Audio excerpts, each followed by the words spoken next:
When the patient has normal quadricep muscle strength, but one side of hamstring muscle is having weakness of grade 3 by grade 5, which means that full range of motion is available against gravity, what kind of abnormality we can expect in the swing phase of the gait cycle? That was a question I asked in yesterday's question PhysioQuest series.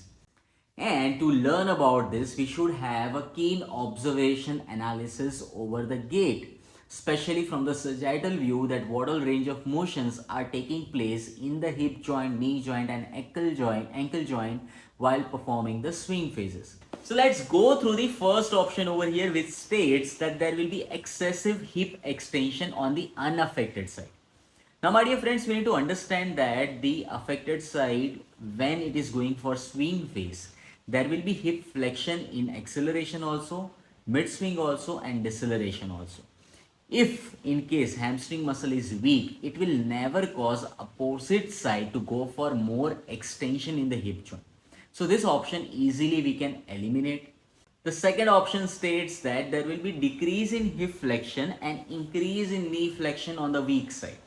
Now again, knee flexion is done by hamstring muscle. If that muscle is weak, how it is going to increase the knee flexion? Right? So again, that doesn't make sense over here. So this option also easily eliminated.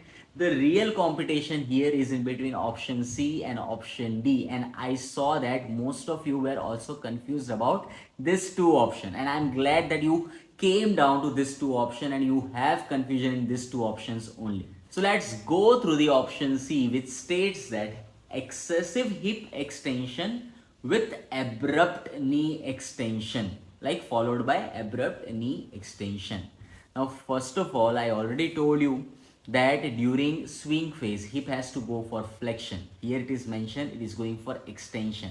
And we are talking about hamstring muscle weakness plus knee abrupt extension, which means suddenly that it will go for extension. That might happen because of hamstring weakness. Yes, possibility is there.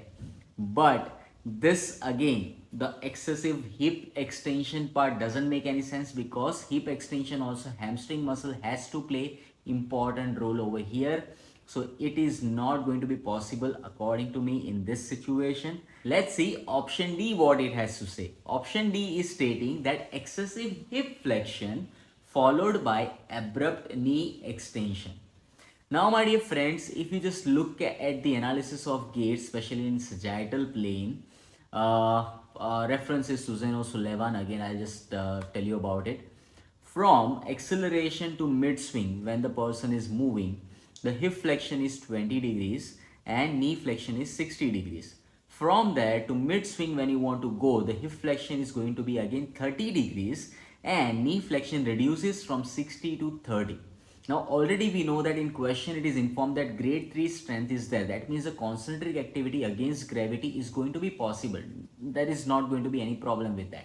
But when it comes to eccentric control of this muscle, there might be little disturbances, and that is what exactly is happening in this particular activity when the person is going from acceleration to mid swing, in which the hip flexion is going to increase, plus knee has to reduce the flexion from 60 to 30 degrees. So the hamstring muscle is going to act as a eccentric contractor, and there, my dear friends, you need more strength to manage that extension.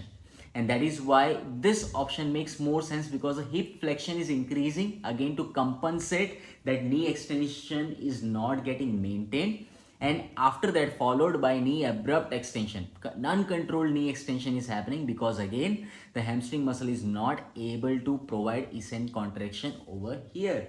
So yes, the option D has more chances of winning this. Option D is more considerable in this particular situation, and that is why option D is going to be the correct answer in this question.